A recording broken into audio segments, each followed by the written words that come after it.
insane. Brooke, stand by.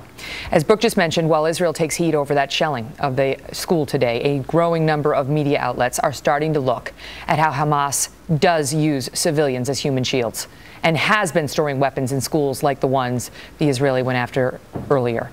Anna Balzer is the national organizer for the U.S. campaign to end the Israeli occupation and author of Witness in Palestine, a Jewish American woman in the occupied territories. Anna, thank you for being here. And so, Thanks for having me. No question what happened today was horrific, and those pictures are terrible. But you heard the defense that Hamas places children regularly in harm's way.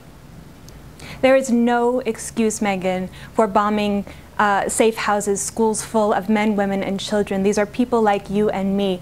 800 Palestinians, roughly 800 Palestinians killed with U.S. weapons. We are implicated in this. There is no excuse.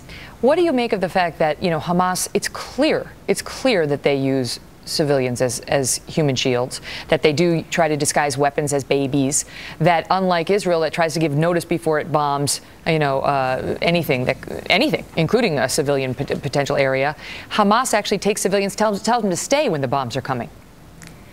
Megan, there's actually no evidence that Hamas has used Palestinian human shields as defined by international law. But if you would like to talk about human shields, Israel routinely uses Palestinian human shields. I've witnessed it with my own two eyes.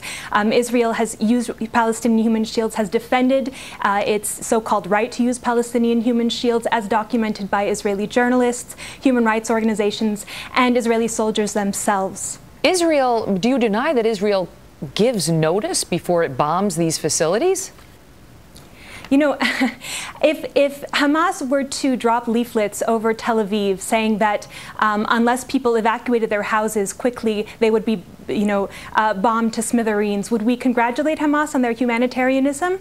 It doesn't change anything that Hamas... How is Israel supposed to fight back against an organization whose entire mission is the destruction of Israel? It's in the Hamas charter that they want to kill all Jews. Hamas is a red herring. The policies that Israel is carrying out against the Palestinian people have been going on for decades. They elected Hamas to run Gaza.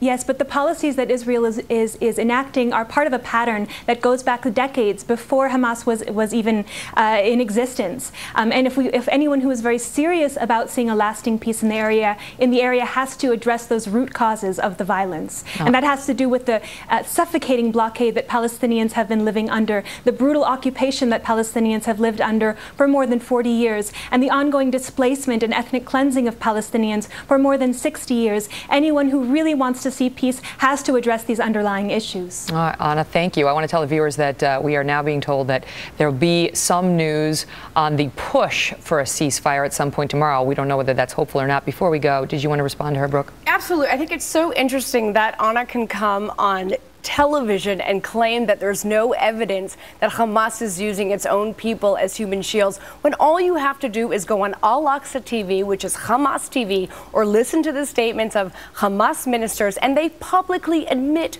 what they are doing. So I don't understand how somebody can have any credibility going on television and lying to your audience that there's no evidence that Hamas is deliberately using civilians as human shields. Yeah, they praise the deaths of certain of those civilians and they celebrate the deaths in the name of their cause. So that has been well documented. Brooke, good to see you.